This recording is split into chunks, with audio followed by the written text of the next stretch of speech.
All right. So these are just modern ways that the devil deceives us. We go along with it as good people who do not truly understand the word of God. We should keep the word of God in our hearts and study it so that we can battle the lies of the devil with truth. Timothy 2:15 says to study and show thyself approved so that you can rightly divide the word of truth.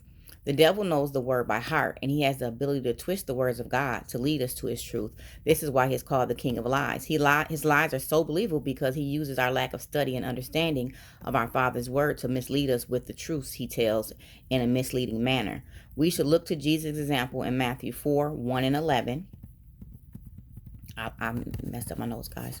Jesus had been fasting, and the devil tries to tempt him with his hunger and trick him into abandoning his commitment that he made to God by saying, if you are the Son of God, turn these stones into bread. Jesus does not give in to his hunger or the temptation, but fights the devil with the word, saying, it is written that man shall not live by bread alone, but every word that cometh out of God's mouth.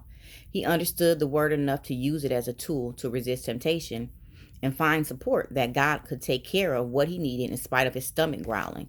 Hunger can drive us to do some crazy things. Hunger for food or desire to have money or material items, but instead of taking things into our own hands, we need to look to our word of God for advice on how to handle the situation and trust that he will provide all our needs. And when we are ready to handle it, our wants. My old pastor used to say to some of us praying for $1 million, when you haven't shown God you can handle $10,000 properly, why would he give you that? Some of you are praying for a good man when you're not a good woman yet. So why on earth would God give you one of his good men to ruin? So just keep in mind to not succumb to the temptation to meet your needs or wants, because God will provide all your needs as he does every living thing, and he will provide our wants when he is ready.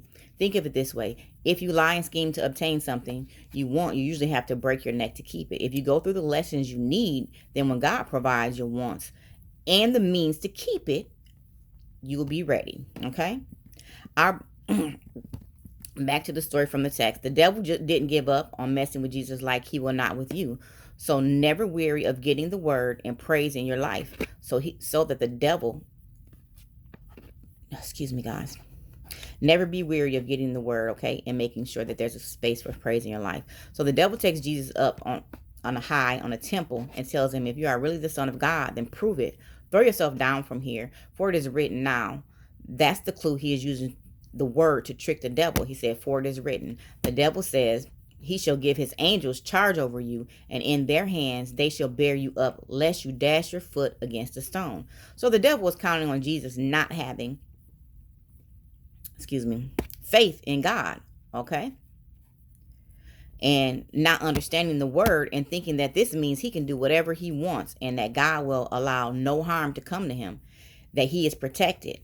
How many of us walk around here and say stuff like, God's got me, knowing good and well we are placing ourselves in position of possible harm, or doing what we know is not right, but looking for God to stop the consequences? That's what the devil is asking Jesus to do, except for he's trying to trick him with the word and hoping that he doesn't have enough faith to have understood the word and read it. Jesus is not a fool. He comes back strong. Look, it is written that you shall not tempt the Lord your God. Meaning, how are you going to put the Almighty to the test? He has nothing to prove. You do.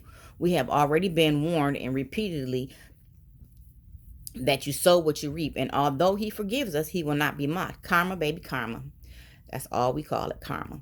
So then the devil pulls out his big guns here like he does so often in this day and age, and all of these people who do not know or trust the word of God, who think they can do it better than God can, and with the I want it now attitude, or I gotta have it and I can't wait spoiled demeanor that's full of greed and impatient, ungrateful behavior that people have, fall for this next temptation, hook, line, and sinker. So the devil takes Jesus up on a mountain and shows him all the kingdoms of the world and its glory. In other words, he shows him all the glitter and gold and all the good stuff and says things, I will give to you if you fall down and worship me. All these things. Jesus slaps back real hard with, away with you, Satan, with the bass in his voice. You know what I'm saying? Let the devil know what is written. You shall worship the Lord your God, and him only shall you serve. Obviously, the devil is not coming to us in a physical form and having a one-on-one like he did with Jesus, because he still wants us to be confused about his existence, because he doesn't want you to be wary of him. He wants you to lack faith in God as much as possible. And the easiest way for us in this day and age to be doing that is to have faith in ourselves and our own work and be misled to think that we can do it on our own and have all the power. We lack faith in the impossible and the implausible and tired of doing what is right. The biggest thing for urban males is drug sales. If you need money fast, if you want the cars, the houses, I'm going to stop this here and start over because I don't want to run out of time in the middle of something, okay?